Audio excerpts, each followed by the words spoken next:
warahmatullahi wabarakatuh. Alhamdulillahi rabbil alamin. Wa afdhalus salati wa atammut taslimi ala sayyidil awwalina wal akhirin, imamil anbiya'i wal mursalin, sayyidil ghurril muhajjalin, rahmatihi ta'ala lil alamin, wa syafa'atihi jalla wa ala lil khalqi ajma'in. Sayyidina wa nabiyyina wa maulana Muhammadin wa ala alihi wa sahbihi wa tabi'in wa tabi'it tabi'ina lahum bi ihsanin ila yaumiddin. Wala hawla wala quwwata illa billahil aliyyil azim, amma ba'du. Faya ibadallah, usikum wa nafsi bitaqwallah, faqad fazal muttaqun. Qala Allah ta'ala fil Qur'anil Karim, a'udzu billahi minasy syaithanir rajim. Bismillahirrahmanirrahim. Ala inna awliya Allahi la khawfun alaihim wa la hum yahzanun. Wa qala ta'ala, Allahu waliyul ladzina amanu yukhrijuhum minadh dhulumati ilan nur. Walladzina kafaru awliya'uhumut taghutu yukhrijunahum minan nuri iladh dhulumat. Ulaika ashabun nari hum fiha khalidun. Na'udzu billahi min dzalik. Shadaqallahul aliyyul azim. Hadirin hadirat para jamaah rutinan Senenan Jalsatul Itsnain,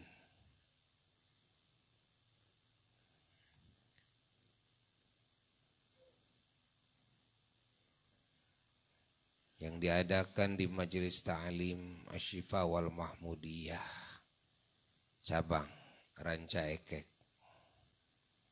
Alhamdulillah, kita oleh Allah dikumpulkan kembali dalam majelis rutinitas yang sangat agung ini, di mana kita bisa melaksanakan perintah Allah dan kebutuhan kita dalam mencari ilmunya Allah, agar bertambah hidayah petunjuk Allah di hati kita. Hati kita semakin mengenal Allah dengan hidayahnya. Hati kita bisa semakin mengenal kepada aturan-aturan Allah dan cara beribadah kepada Allah dengan benar, dengan sempurna, dan cara bermuamalah, bergaul dengan Allah dengan sebaik-baiknya akhlak dan adab. Dan kita bisa tahu, bertambah pengetahuan kita, bagaimana kita bisa meraih ridhonya Allah, meraih cintanya Allah, meraih kasih sayangnya Allah, meraih ampunan Allah, meraih ijabah dari Allah. Semua dengan ilmu. Dan dengan ilmu Allah pula hati kita bisa mengenal bagaimana cara bergaul dengan semua makhluk Allah dengan sebaik-baiknya akhlak dan adab.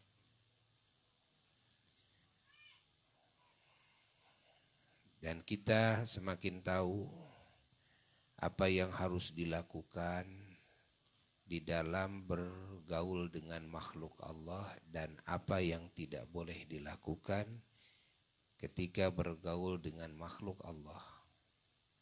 Semua dengan ilmu.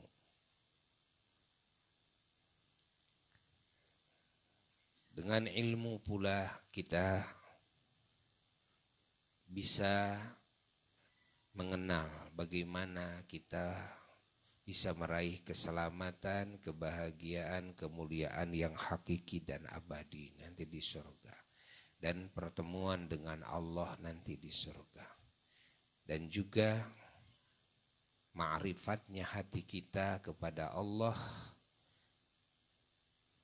menyaksikannya hati kita kepada nur tajallinya Allah yang mungkin saat ini kita tidak bisa sampai ke sana, kan? Tapi Allah Subhanahu wa taala memberikan kesempatan kepada kita untuk bisa sampai ke makom tersebut di dunia. Hati bisa mengenal Allah, bisa ma'rifat kepada Allah, bisa sampai kepada Allah.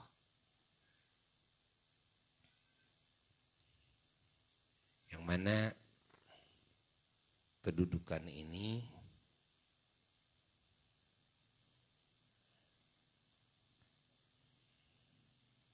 adalah kedudukannya para wali-wali Allah. Kedudukannya para nabi-nabi Allah, para rasul-rasul Allah.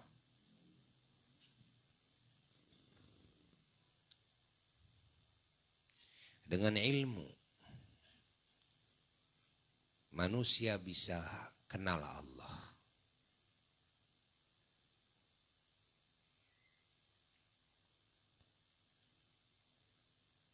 Dan juga dengan ilmu, manusia bisa selamat dari segala kejelekan. Bisa selamat dari segala kotoran dan najis. Bisa selamat dari segala kegelapan hati, kesesatan hati, selamat dari keburukan niat dan ketercelaan akhlak dan sifat hati. Dan juga bisa selamat dari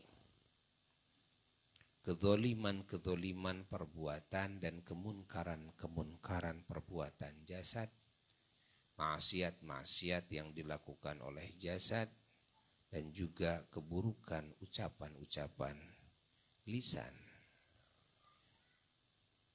Dengan ilmu, manusia bisa selamat dari murka Allah, azab Allah, api nerakanya Allah.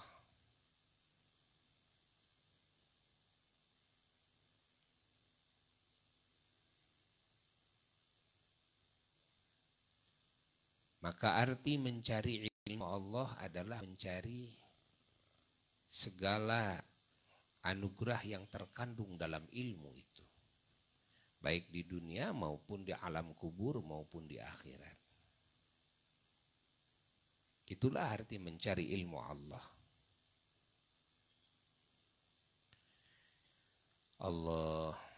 Dan kita dalam setiap sebulan sekali ya, majelis rutinitas kita diisi dengan manaqib,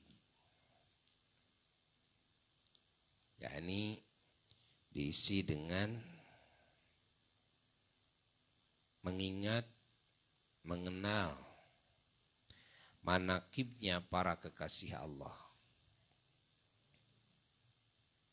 manakibnya para rasulnya Allah, para nabinya Allah alaihissalatu wassalam, manakibnya para wali-wali Allah, para ulama-ulama Allah, para syuhada dan para solihin.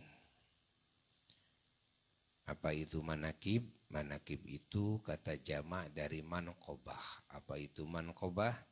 Manqobah itu adalah cerita kemuliaan, ya,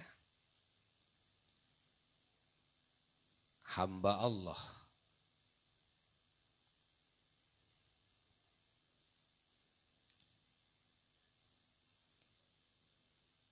cerita keistimewaan hamba-hamba Allah yang Allah agungkan, yang Allah cintai. Termasuk cerita tentang akhlak mulianya, sifat-sifat agungnya para kekasih Allah, hamba-hamba Allah. Cerita tentang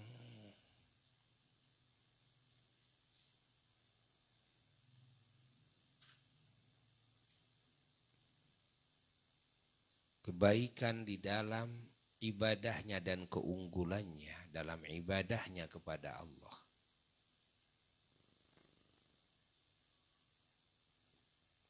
Cerita tentang luasnya ilmu Allah di dada-dada mereka.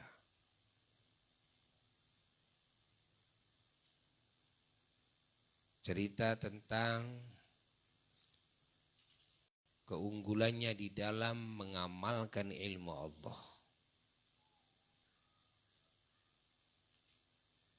Dan juga di dalam mengajarkan ilmu Allah kepada yang lain. Di dalam tabligh, ta'lim dan dakwah. Juga cerita tentang anugerah-anugerah Allah yang Allah anugerahkan kepada mereka. Baik di dunianya maupun yang Allah janjikan akan Allah berikan kepada mereka di alam kuburnya. Dan juga di akhiratnya kelak sampai di surganya. Karena manakibnya para kekasih Allah itu bukan sekedar di dunia saja. Di kubur punya manakib yang istimewa. Ketika bangkit dari alam kubur punya manakib yang istimewa. Di tiap-tiap mauqif, tiap-tiap tempat prosesi, kan, makhluk.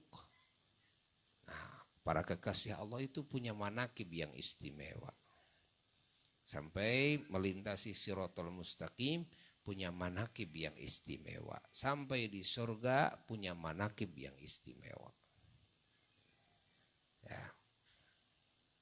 Ini sudah disebutkan dalam Quran, di dalam banyak hadis-hadis Rasulullah Sallallahu Alaihi Wasallam, apa yang Allah janjikan, ya, akan Allah berikan kepada para kekasihnya,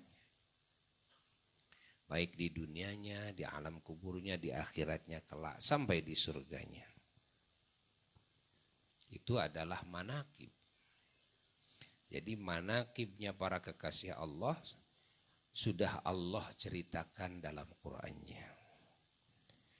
Dan juga sudah diceritakan pula oleh Rasulullah Sallallahu Alaihi Wasallam di dalam banyak hadisnya.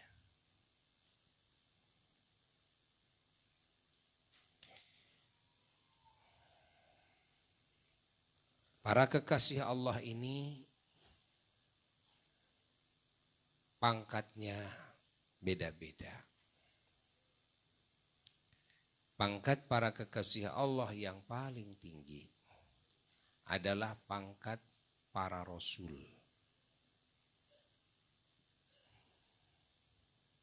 Lalu setelah pangkat para rasul adalah pangkat para nabi yang bukan rasul. Kan? Karena tidak setiap nabi itu rasul. Tapi setiap rasul adalah nabi. Maka boleh saja kita menyebut kepada seorang rasul seorang nabi.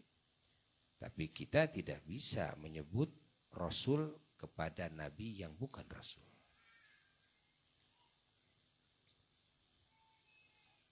Sehingga di lisan umumnya muslimin kepada para rasul yang 25 yang wajib diketahui, kan? Umumnya suka menyebutkan para nabi. Sah-sah saja karena memang benar itu para nabi. Namun kita harus tahu bahwa ada juga para nabi yang bukan rasul, yang jumlahnya jauh lebih banyak. Di dalam hadis Rasulullah SAW, walaupun ikhtilaf di dalam jumlahnya, sehingga kita tidak diwajibkan, kan, mengetahui berapa jumlah para nabi dan para rasul kalau jumlahnya tidak diwajibkan diketahui. Kenapa? Karena ikhtilaf di dalam jumlah para rasul dan para nabi-nabinya Allah. Cuma menurut pendapat ulama yang lebih banyak bahwa jumlah para nabi itu 124.000 nabi. Dari 124.000 nabi itu ada yang dipilih lagi oleh Allah, ditaikan pangkatnya menjadi rasul. Ada 313. Kan? Jadi yang menjadi nabi itu ada 124.000. Yang diangkat menjadi rasul dari 124.000 itu ada berapa? 313. Sesisanya hanya nabi saja, bukan rasul. Nanti sifat yang wajib adanya di nabi akan beda dengan sifat yang wajib adanya di rasul.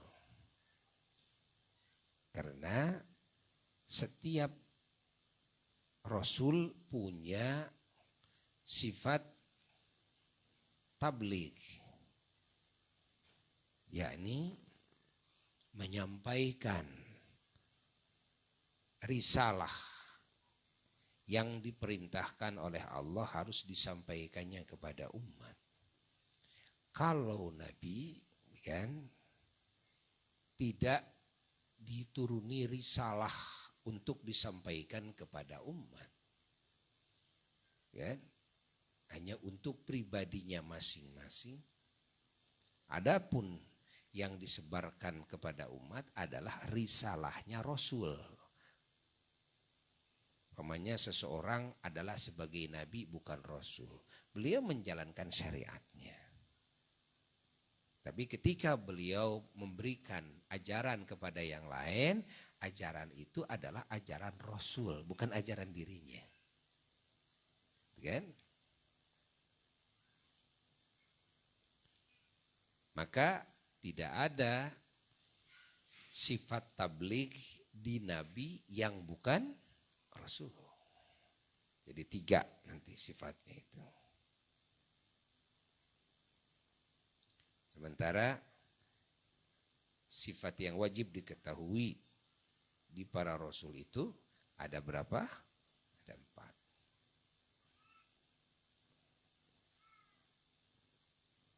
4. Adapun sifat yang wajib diketahui di para nabi yang bukan rasul ada berapa? 3. Yaitu siddiq, amanah, fatonah. Tidak ada tabligh.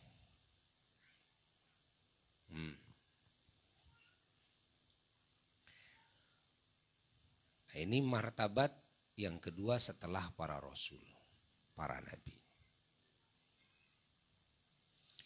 Setelah para nabi ada pangkat itu, kekasih Allah itu adalah pangkat malaikat ru'asa.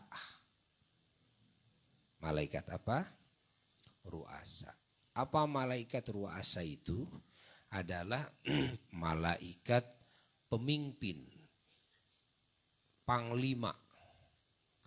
Panglima tertinggi para malaikat itu namanya malaikat ru'asa, yang membawahi kan semua malaikat dengan segala pangkatnya.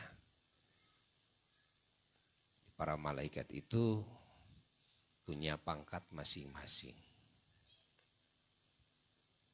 Kan? Maka namanya juga oleh Allah dibeda-bedakan. Kan? Ada malaikat muqarrabin.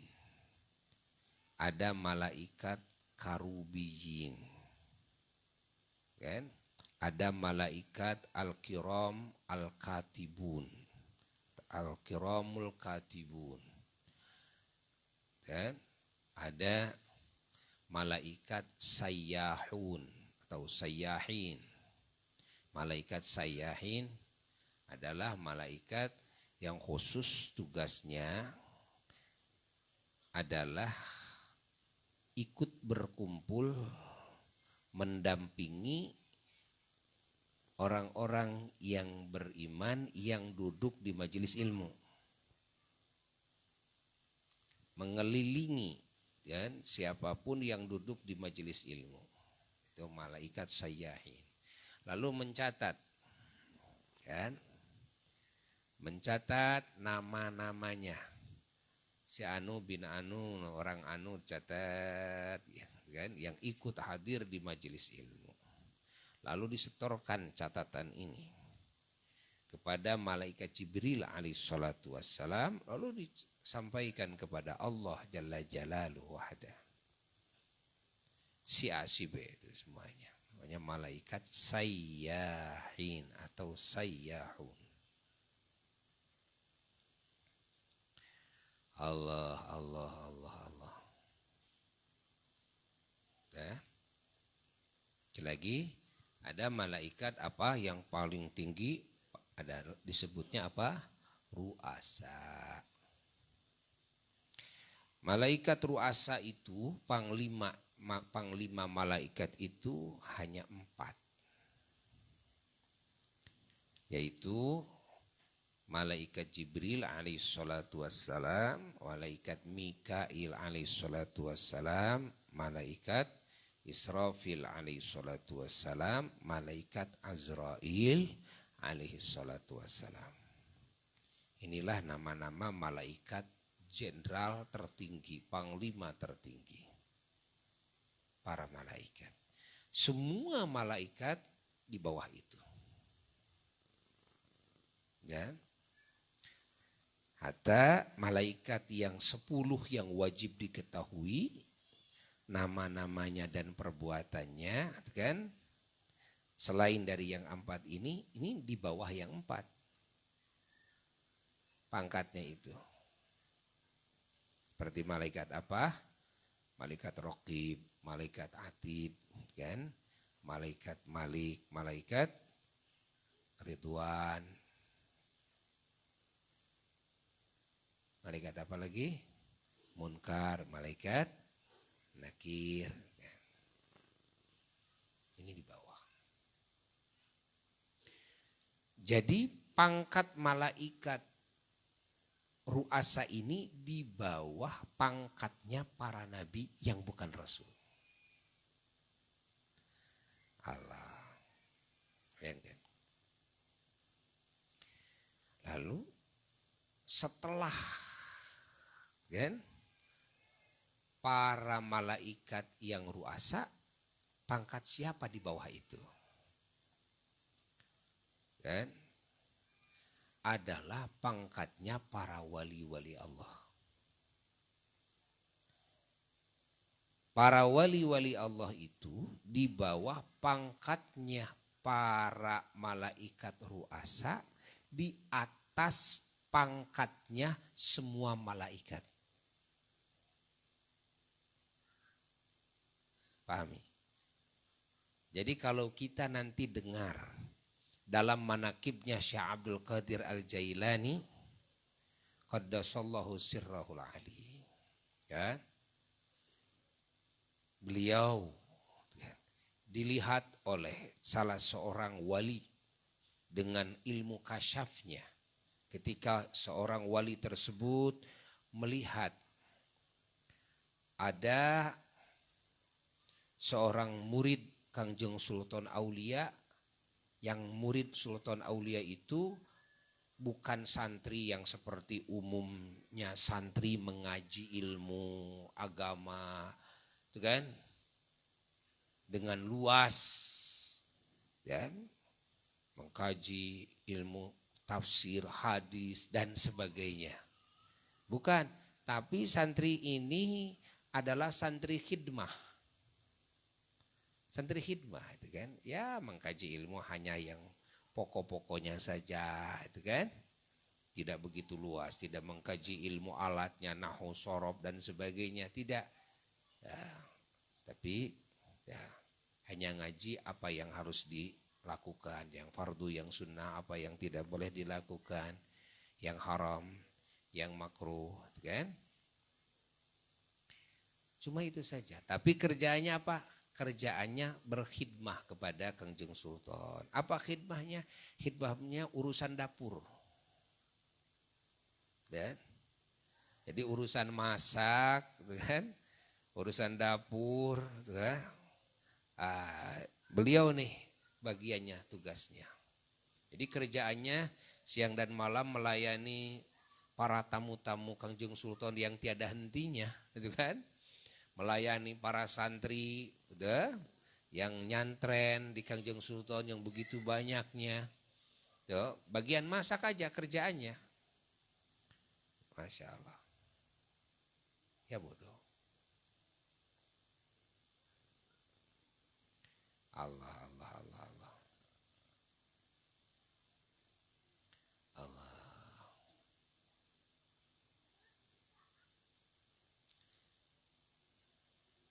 Lalu orang ini meninggal dunia. Dia itu kalau ngomong dikit-dikit ngomongnya kata Sultan Aulia. Ya.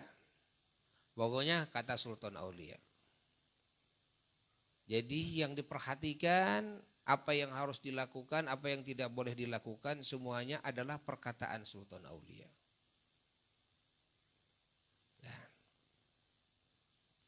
Dia tahu urusan ilmu agama itu hanya dari Sultan Aulia. Urusan apapun selalu beliau menunggu, kan, instruksi dari Sultan Aulia.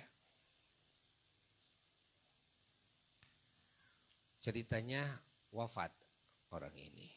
Begitu wafat, dilihatlah oleh seorang wali Allah bahwa orang ini didatangi malaikat munkar nakir.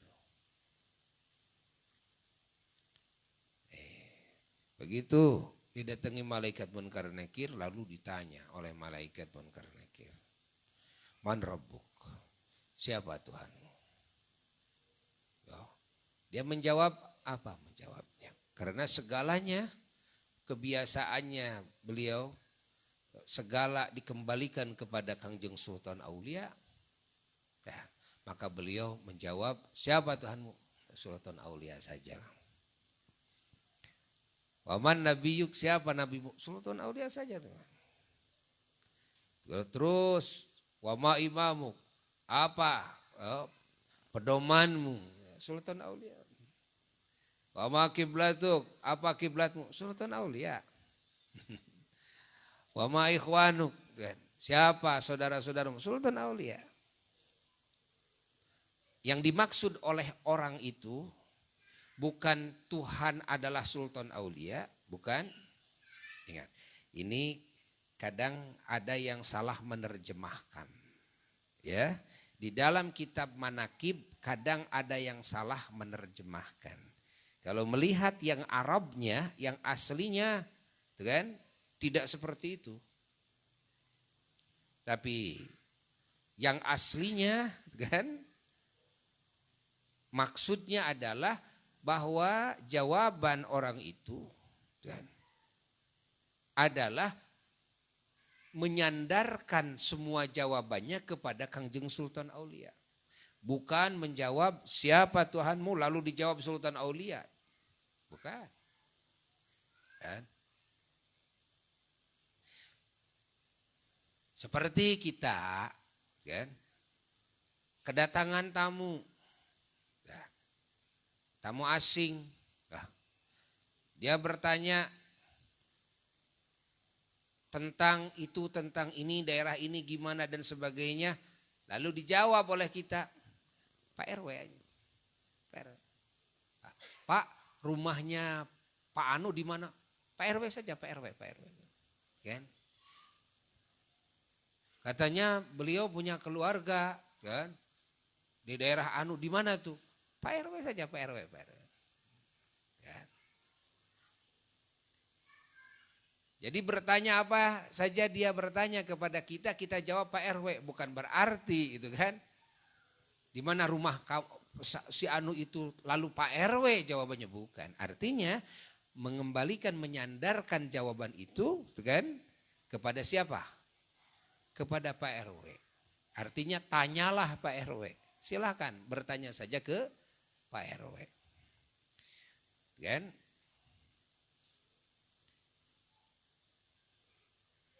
Bukan berarti kita tidak tahu jawabannya. Tapi kita menginginkan agar yang menjawabnya siapa? Pak RW. Ketika bilang Pak RW, apakah kita ini tidak tahu tentang jawaban tersebut? Nah, tidak begitu juga, gitu kan? Kadang kita tahu, kan? Jawaban dari pertanyaan yang bertanya, namun kita menginginkan dia supaya bertanya kepada Pak RW. Karena kebiasaan orang ini segalanya kalau ada yang bertanya Sultan Aulia aja. Bertanya apapun kepada dirinya Sultan Aulia saja. Bukan berarti dia tidak tahu, cuma kebiasaannya seperti itu. Karena dia tidak mau melangkahi Sultan Aulia.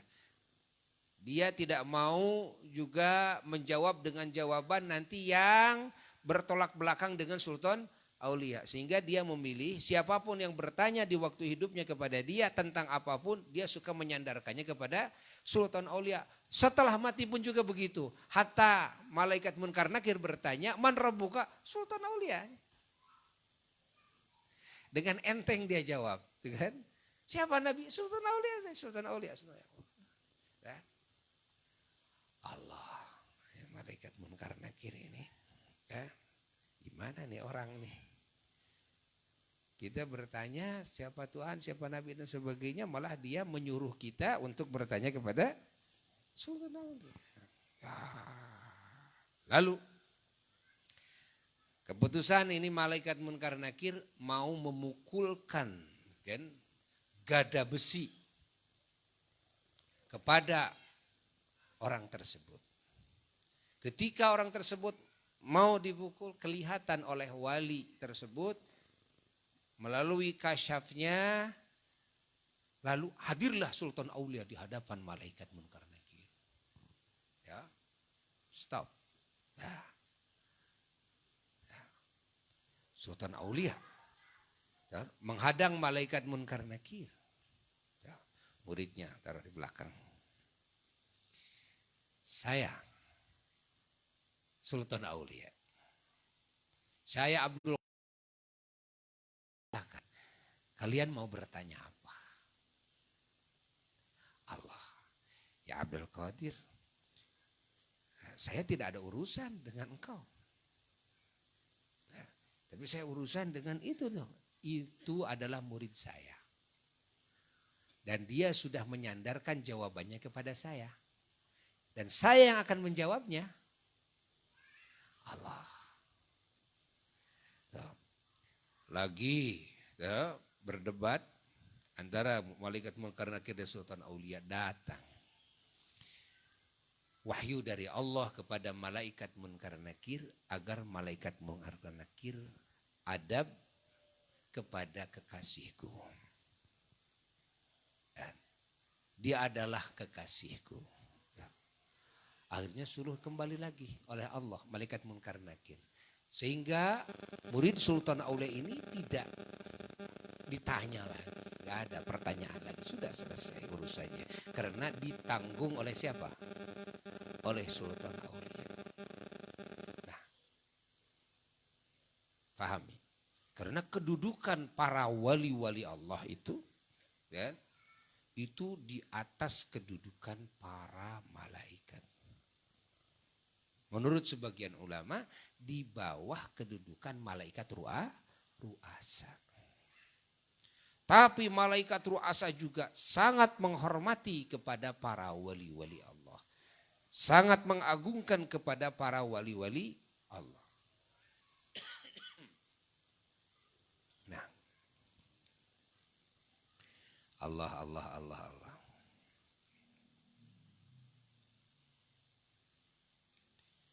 InsyaAllah.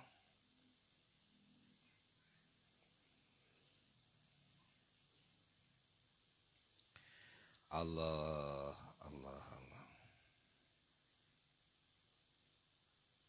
Nah, ini bagian daripada makom syafaat. Yakni pangkat bisa membela yang lain.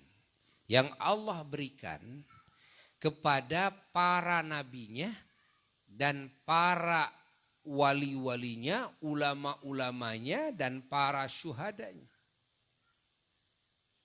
Seperti yang diisyaratkan oleh Rasulullah sallallahu alaihi wasallam, yashfa'u yaumal qiyamah thalatha. Rasulullah pernah bersabda, nanti pada hari kiamat yang bisa membela yang lain ada 3 kelompok. Yang pertama al-anbiya, para nabi, tsummal ulama, lalu para ulama, tsummas syuhada, lalu para syuhada, orang yang mati syahid.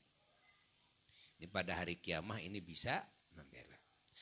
Kalau ada pertanyaan, itu kan pada hari kiamat. Ini kan dikubur masalahnya, bukan pada hari kiamat. Hari kiamat kan belum, akhirat kan belum, alam kubur ini belum masuk ke alam akhirat. Ini alam yang berada antara alam dunia dan alam akhirat. Soal hadis syafa'ah, kan? Hadis syafa'ah. Ini kan nanti di mana? Di akhirat. Kan? Bukan di kubur. Bukan, tapi nanti di mana? Di akhirat. Nah. Sehingga ada sebahagian saudara-saudara kita yang mengingkari adanya syafaat di alam kubur. Syafaat itu hanya ada di mana? Di akhirat. Nah, ini ditentang oleh para ulama ahlu sunnah wal jamaah. Ini keluar nih daripada pendapat ahli sunnah wal jamaah. Kenapa? Karena para ahli sunnah wal jamaah semua menetapkan adanya syafaat 3 kelompok itu, yaitu para nabi, para ulama, para syuhada, bukan di akhirat saja tapi dari dunia sampai kubur juga sampai akhirat. Ya? Di dunia sudah jelas. Tanpa pertolongan para nabi, para ulama, para syuhada yang berjuang di jalan Allah sampai siap mati di jalan Allah, bagaimana mungkin manusia bisa mengenal Allah? Bagaimana mungkin manusia, kan, dan bangsa jin bisa mengenal Allah, bisa ibadah kepada Allah, bisa tahu mana hak, mana batil. Ingat, bisa tahu kunci keselamatan, kebahagiaan, kemuliaan yang hakiki dan abadi. Enggak mungkin. Ini semua adalah karena pertolongannya para nabi. Pertolongannya para ulama, para syuhada waktu di dunia. Pengorbanan mereka lah. Kan? Yang menjadi sebab manusia dan bangsa jin bisa mengenal Allah. bisa meraih selamat, bahagia, mulia dari dunia sampai surga, bisa selamat dari api neraka, murka Allah dan segala azab Allah. Bisa mengenal cara ibadah yang benar kepada Allah. Ingat, bisa punya akhlak yang mulia. Masya Allah, bisa berakhlak mulia antara dirinya dengan Allah, antara dirinya dengan sesama makhluk Allah. Ini karena perjuangan siapa? Para nabi, para ulama, para syuhada. Masya Allah. Ini pengorbanan siapa? Pengorbanan mereka.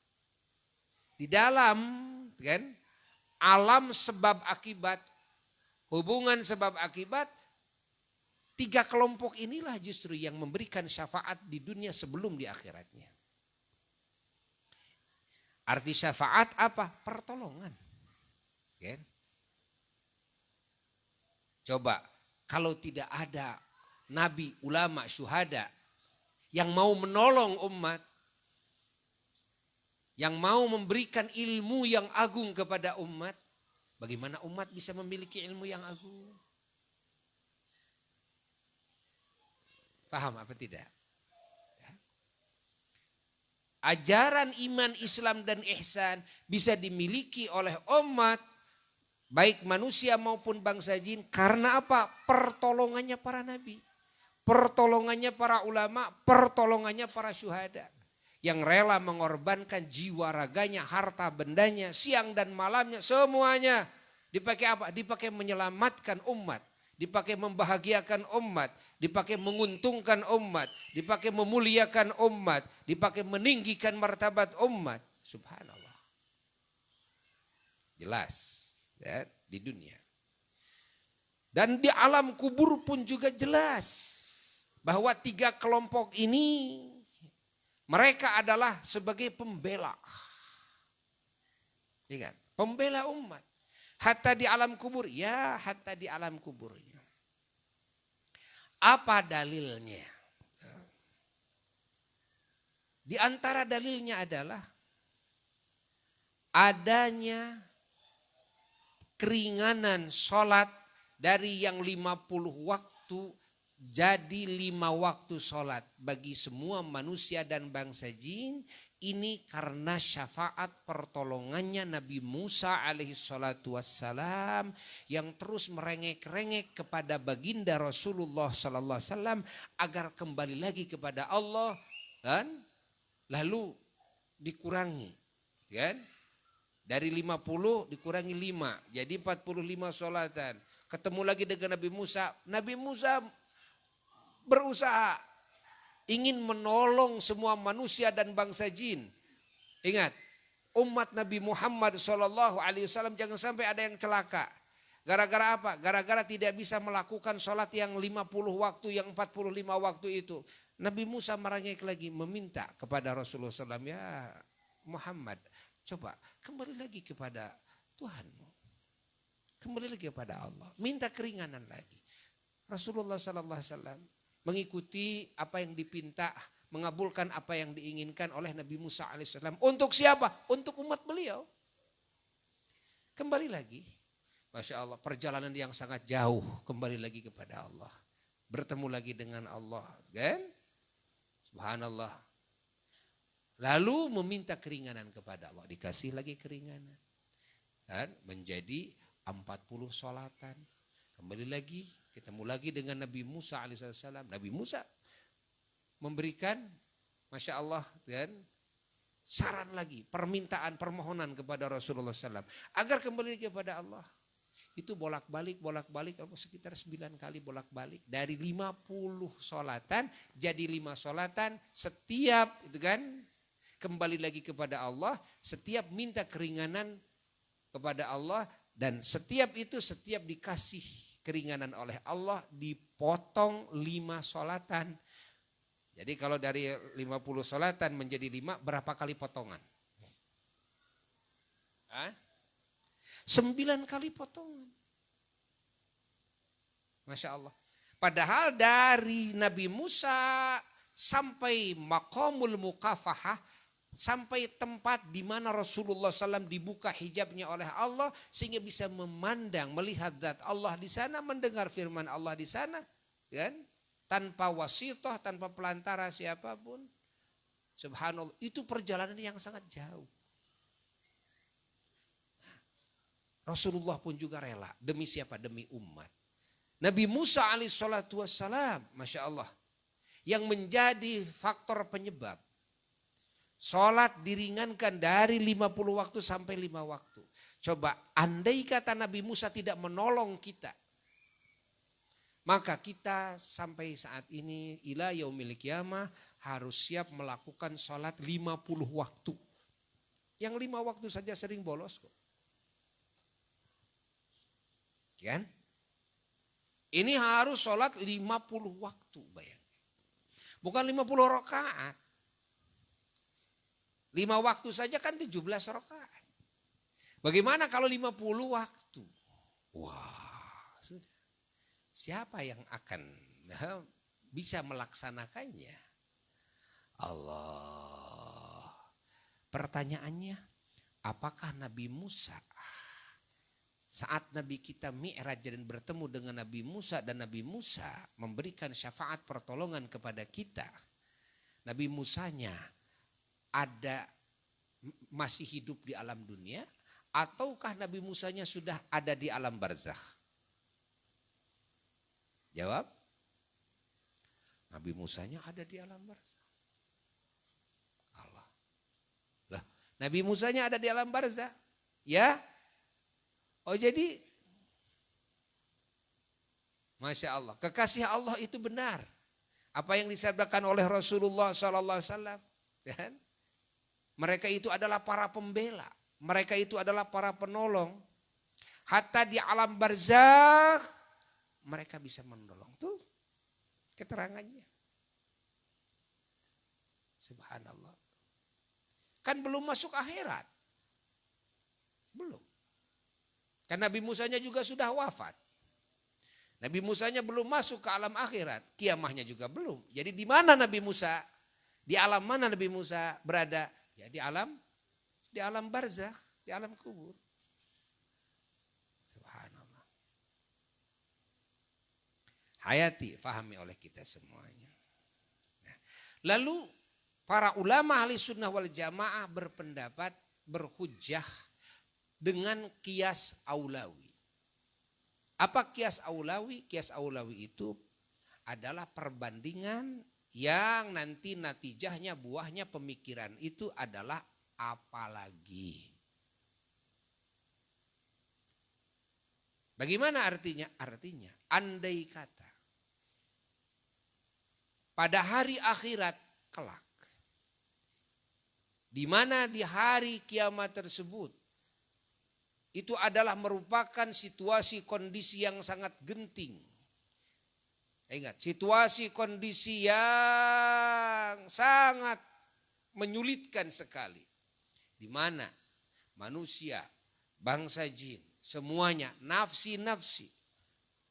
Tidak ada yang bisa membela yang lain. Boro-boro bisa membela yang lain, membela dirinya sendiri tidak ada yang bisa.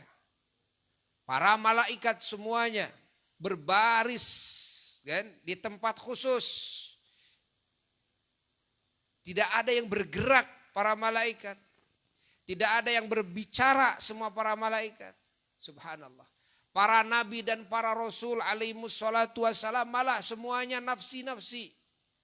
Dan nafsi-nafsi. Subhanallah. Namun di sana siapa yang oleh Allah dikasih kedudukan bisa membela adalah baginda Rasulullah Sallallahu Alaihi Wasallam. Setelah baginda Rasulullah Sallallahu Alaihi Wasallam, beliau bangkit memberikan syafaat kepada semua makhluk Allah yang ada di mahsyar saat itu. Yang mana siapapun tidak ada yang diberi kemampuan untuk memberikan syafaat. Tidak nabi, tidak rasul, tidak malaikat. Kecuali hanya Nabi kita Sayyiduna wa Maulana Muhammad SAW. Setelah Nabi kita berdiri, lalu Nabi kita memberikan izin, wewenang kepada semua nabi dan rasul dan semua ulama, semua wali, semua syuhada untuk memberikan syafaat kepada siapa saja yang diinginkan oleh masing-masing. Maka barulah bangkit para nabi, para rasul, para ulama, para wali, semuanya atas syafaatnya dan izinnya Rasulullah Sallallahu alaihi wasallam, kan? Ada yang bisa membela seorang, 2 orang, 3 orang, 4 orang, ada yang bisa bela 1000, 2000 dan sebagainya. Allah. Nah, andai kata para nabi, para rasul, para ulama, para syuhada, menurut nas hadis Nabi bahwa di hari akhirat mampu bisa memberikan syafaat kepada yang lain, kan? Bagaimana dengan alam kubur yang situasi kondisinya lebih ringan, lebih enteng daripada alam akhirat?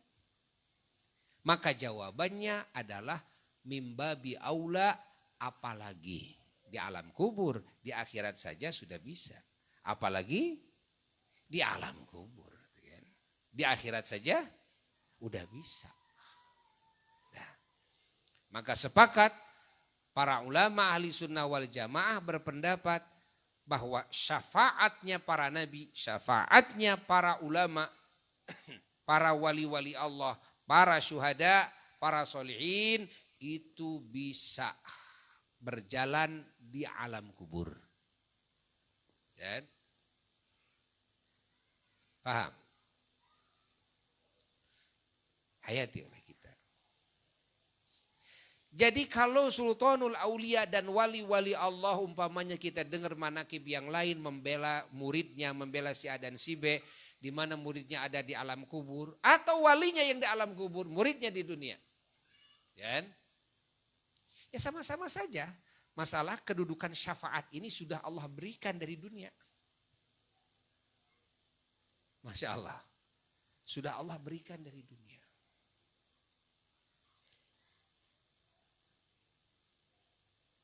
Pahami oleh kita.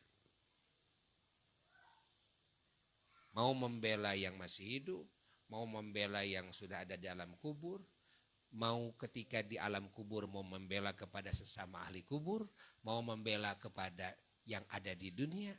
Kalau nanti sudah masuk akhirat semuanya, itu kan? Subhanallah, mereka semuanya dikasih jabatan yang bergengsi. Karena mereka adalah pejabat-pejabat Allah Rabbul Alamin. Mereka adalah pejabat-pejabatnya Allah Rabbul Alamin. Mereka adalah pejabat-pejabatnya akhirat.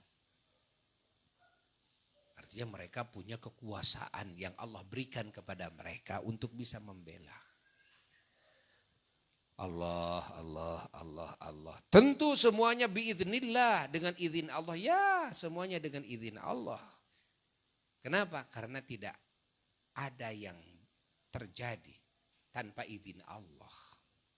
Semuanya biiznillah. Bukan cuma di akhirat saja, di dunia sekalipun biiznillah, dengan izin Allah. Di kubur biiznillah, dengan izin Allah. Di akhirat biiznillah, dengan izin Allah. Allah.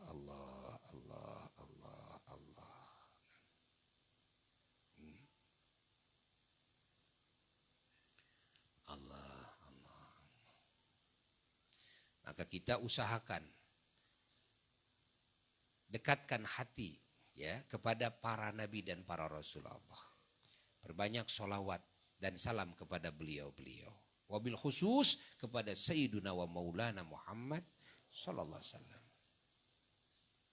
Perbanyak juga kan kita mendoakan para wali dan para ulama. Cintai mereka, agungkan mereka. Hadiahkan apa yang bisa dihadiahkan daripada pahala amal soleh kita, bacaan Quran, bacaan sholawat, dzikir dan sebagainya kepada beliau-beliau. Agar kita ada di hati mereka. Masya Allah, kalau kita sudah ada di hatinya para kekasih Allah, sudah kita kan, sudah sampai kepada titik keberuntungan yang Masya Allah sudah nggak ada bandingannya. Ketika amal kita tidak bisa dijagokan, ilmu kita tidak bisa dijagokan, dosa kita menumpuk ya, yang tiada hitungannya, tiada bandingannya dalam hitungannya. Na'udzubillah min dzalik. Nah, tinggal satu lagi yang kita tunggu. Imma kita mendapatkan ampunan Allah, wa imma kita mendapatkan pertolongan dari para kekasih Allah. Ya. Allah tidak mengampuni juga kepada kita, kan? Padahal kita ingin dapat ampunan Allah. Datanglah seorang nabi, atau datanglah seorang wali, atau datanglah seorang ulama, atau datanglah seorang syahid, syuhada, kan? Yang menghampiri kita, lalu menarik tangan kita, menyelesaikan masalahnya. Padahal kita sudah dirantai, kita sudah diikat, kita sudah dipegang erat oleh malaikat Zabaniyah yang akan melemparkan kita ke dalam jurang api neraka. Tapi ditarik lagi. Ya. Karena orang-orang ini punya kedudukan dari Allah, punya wewenang dari Allah, punya kekuasaan dari Allah. Sehingga malaikat pun ketika ini menginginkan membela siapapun, malaikat pun tentu akan menyerahkan urusannya kepada yang tiga kelompok ini. Ya silakan. Dan ini murid saya, ini udah beresin. Ya, udah, ini urusan saya, kata seorang nabi. Ini urusan saya, kata seorang ulama, seorang wali. Ini urusan saya, kata seorang syahid. Karena saya sudah dikasih kedudukan oleh Allah, bisa memberikan pertolongan kepada siapapun yang saya inginkan. Malaikat menyerahkan urusannya. Udah. Padahal sudah dirantai. Allah. Subhanallah. Perlunya kita dekat dengan mereka. Berjuanglah kita dalam hidup ini agar kita selalu bisa hadir di hati mereka. Allah. Bagaimana saja caranya? Bagaimana saja caranya? Allah. Di antaranya adalah dengan kita banyak berbuat ihsan, kebaikan kepada beliau-beliau. Hatta dengan doa sekalipun, menghadiahkan, bacaan Quran, salawat. Maka sungguh, Masya Allah, mulia ajaran para ulama kita. Ya, sungguh mulia, hebat sekali ajaran para ulama kita kepada kita, di mana kita diajarkan dikit-dikit ila ruhi, dikit-dikit ila arwahi, dikit-dikit ila arwahi, dikit-dikit ila arwahi. Kan? Baca Quran ila arwahi dulu salawatan, ila arwahi dulu tahlilan, ila arwahi dulu pengajian, ila arwahi dulu subhanallah. Dihadiahkan ganjaran yang kita amalkan ini kepada ahli kubur, wabil khusus kepada para pejabat-pejabat Allah itu, ya, para kekasih Allah itu yang oleh Allah dikasih wewenang, kemampuan, bisa memberikan syafaat. Allah. Nah, di antaranya dengan cara itu maka nama kita akan hadir di hati beliau-beliau. Allah. Di antaranya juga ya, kita ikut berjuang dalam memperjuangkan apa yang diperjuangkan oleh para kekasih Allah. Dengan apa saja, walaupun hanya jadi banser saja, pokoknya ikut berjuang di dalam apa yang diperjuangkan oleh para kekasih Allah. Pahami? Kayak tadi tukang masak atau tukang apa sajalah, gitu kan? Akhirnya namanya hadir di hati para kekasih Allah itu. Kalau sudah hadir di kasih para kekasih Allah, nggak mungkin, kan? Orang yang sudah hadir namanya di hati kita, lalu kita tega melihat dia celaka, nggak mungkin. Dan kita akan berusaha membelanya agar dia selamat, kan? Allah.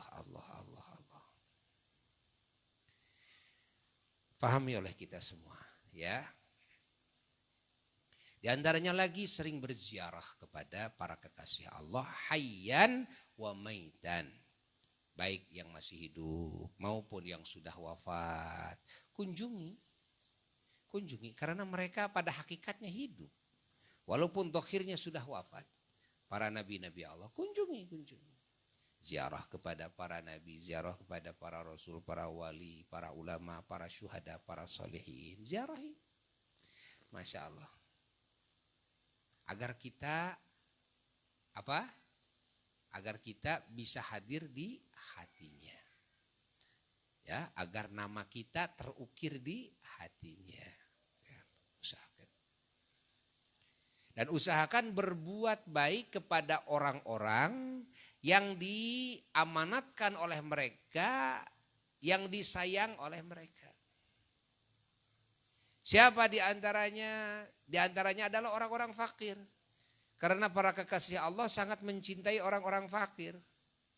Maka yang diamanatkan oleh para kekasih Allah adalah orang-orang fakir. Titip orang-orang fakir, titip orang-orang fakir, titip orang-orang fakir. Itu lihat di Cirebon di antaranya tertulis wasiatnya Kangjeng Syekh Sunan Gunung Jati, Kanjeng Syekh Syarif Hidayatullah radhiyallahu taala. Apa wasiatnya di antaranya adalah menitipkan orang-orang fakir. Ya.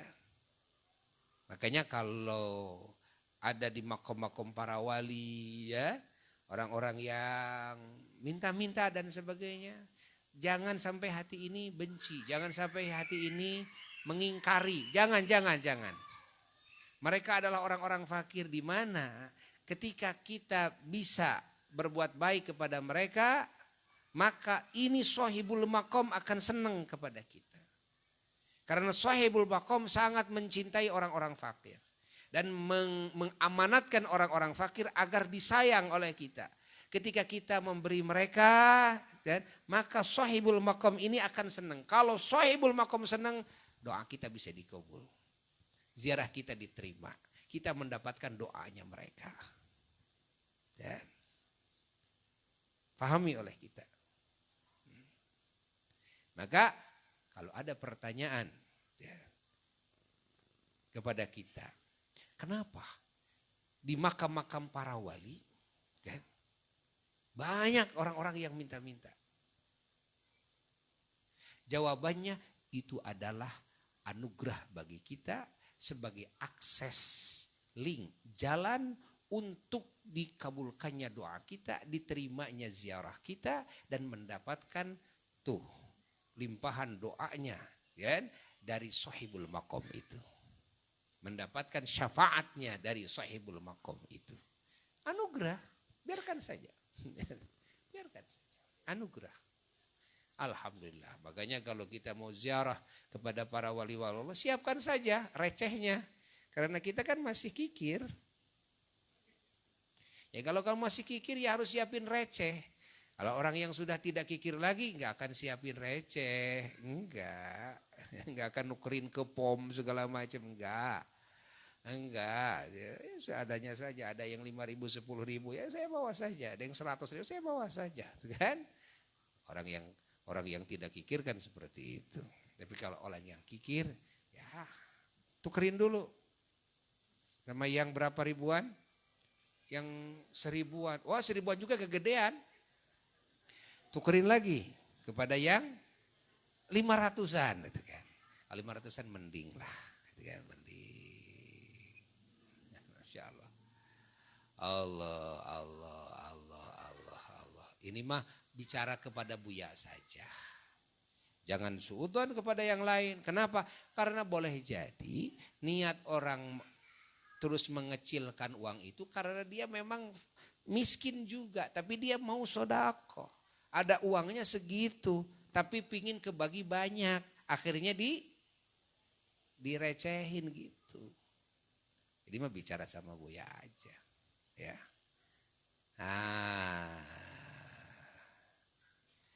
Allah.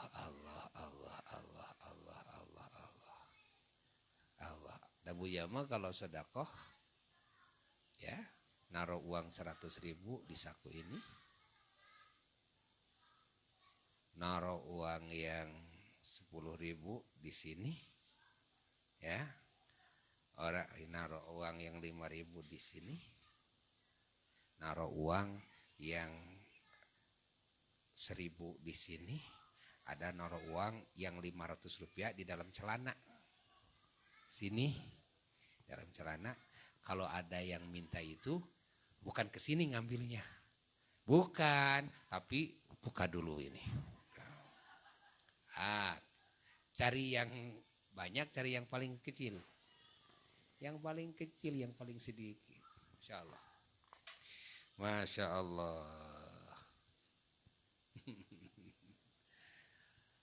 Aduh, Masya Allah.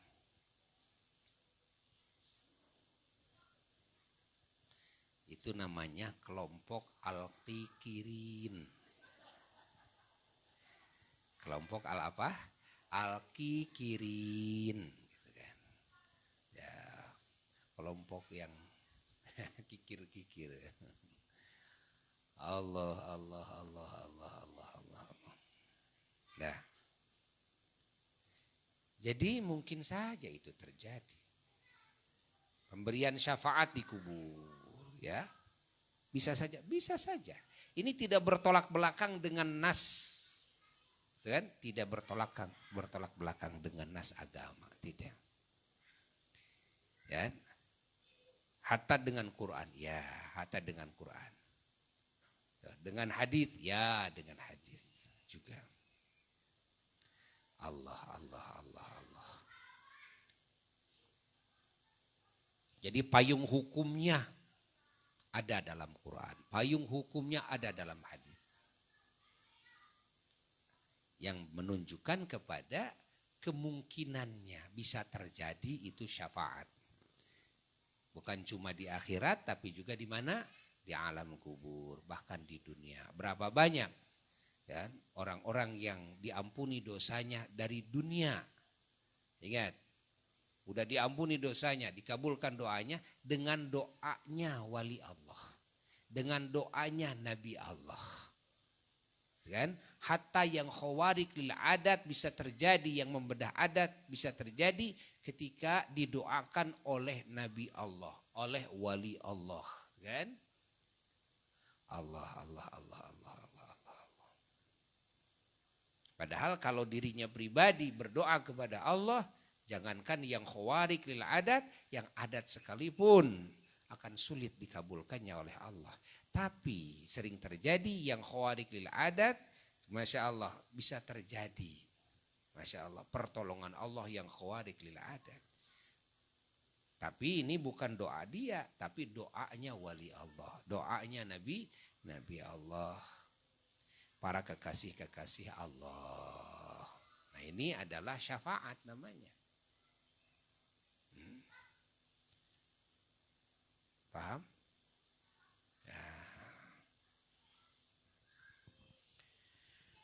Allah, Allah, Allah, Allah, Allah, Allah, Allah. Apalagi diantaranya agar nama kita hadir di hati para kekasih Allah adalah sering membicarakan, ya, nama wali-wali Allah, nama nabi-nabi Allah, sering membicarakan nama para ulama Allah, para syuhada. Ingat, sering membicarakan keistimewaannya, membicarakan manakibnya. Ingat, ya. Yang di dalamnya ada makna pujian-pujian terhadap ketinggian martabatnya, terhadap Masya Allah kemuliaannya, terhadap hebatnya anugerah yang Allah anugerahkan kepada beliau-beliau. Ketika kita sering memujinya, sering menceritakannya, maka nama kita akan hadir di hati mereka. Ini yang diisyaratkan ya, di dalam sebagian keterangan yang masyhur bahwa wa inda dzikris sholihin tatanazzalur rahmat. Wa inda dzikris sholihin tatanazzalur rahmat. Apa artinya? Artinya dan ketika disebut-sebut orang soleh, maka seketika turun rahmat. Turun kasih sayang Allah. Kalau Allah sudah menurunkan kasih sayangnya, maka datanglah pertolongan Allah. Datangnya pertolongan Allah ada yang langsung oleh Allah, ada yang memang Allah dengan menjadikan sebahagian makhluknya sebagai wasilahnya si A dan si B dan sebagainya. Termasuk kan kekasih Allah itu yang dibicarakan oleh kita namanya. Ya, karena kekasih Allah punya kedudukan bisa memberikan syafaat. Ya, ketika kita sebut-sebut namanya, kan, maka dia berdoa kepada Allah dan doanya dikabul. Datanglah pertolongan dari Allah kepada kita. Allah. Maka disinilah baru kita paham bahwa para ulama-ulama Allah mengajarkan kepada umat, kepada masyarakat agar sering membacakan barzanji, kitab-kitab maulid, kan? Yang di dalamnya menceritakan keagungan, Masya Allah, kedudukan Rasulullah Sallallahu Alaihi Wasallam. Masya Allah, keterpujian, keunggulan beliau, mukjizat beliau, kan? Dan juga para ulama mengajarkan kepada umat agar sering membacakan manaqibnya para wali, diantaranya manaqibnya Sultanul Aulia, Kangjeng Syekh Muhyiddin Abdul Qadir Al-Jailani, Qaddasallahu sirra ali, sebagai kutubnya para wali Allah, kan? Agar apa? Agar nama kita ada di hati beliau-beliau. Dan agar turun rahmat dari Allah Jalla Jalaluhu. Kalau kasih sayang Allah turun kepada kita, maka turunlah pertolongan Allah. Turunlah anugerah dari Allah. Imma Kangjeng Sultan Aulia yang langsung turun tangan beliau, wa imma para kekasih Allah yang ditugaskan oleh Sultan Aulia. Ya, yang ditugaskan untuk membela kita. Pahami? Ya. Maka kita bersyukur kepada Allah atas ajaran ini. Alhamdulillah. Ajaran yang menguntungkan kita semua. Sering-seringlah kita membicarakan, mendongengkan para kekasih Allah. Baik Nabi, Rasul, Wali, Ulama, Syuhada, Sholihin, para sahabat Nabi, para tabi'in, para tabi'in, kan? Ceritakan. Hatta orang soleh yang ada di kampung kita. Orang soleh yang ada di daerah kita. Orang soleh yang ada di negeri kita. Bicarakan. Ya, harus sering didongeng-dongeng. Kalau di sini ada ulama dulu, ada wali, ada orang soleh begini. Ketika kita membicarakan mereka, turun rahmat dari Allah. Turun rahmat dari Allah kepada kita. Ya. Dosa kita bisa diampuni. Kalau sudah turun rahmat kan begitu. Ya. Yang tadinya kita dikutuk malah diangkat oleh Allah pangkat kita. Menjadi orang yang terhormat di sisi Allah. Ya. Yang tadinya mau celaka nggak jadi. Yang sedang ditimpa kecelakaan, musibah, oleh Allah diangkat. Oleh Allah diselamatkan. Keinginan dikabulkan oleh Allah. Masya Allah.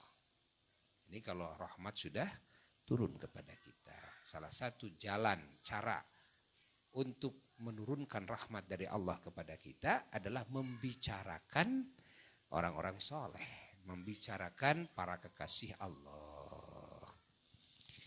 Mudah-mudahan acara ini ya menjadi sebab kita semuanya mendapatkan guyuran hujan rahmat dari Allah Jalla Jalaluhu wahdah, sehingga segala dosa kita diampuni, segala aib kita ditutupi, segala hajat kita dikabulkan oleh Allah dan diselamatkan dari segala kejelekan, musibah yang zahir, yang gaib di dunia dan di akhirat kelak.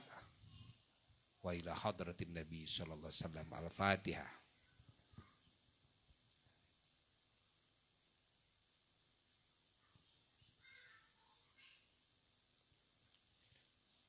hadrati sultanil syahid al-muqaddir jailani qaddasallahu sirrahu syaulillahi lahul fatihah.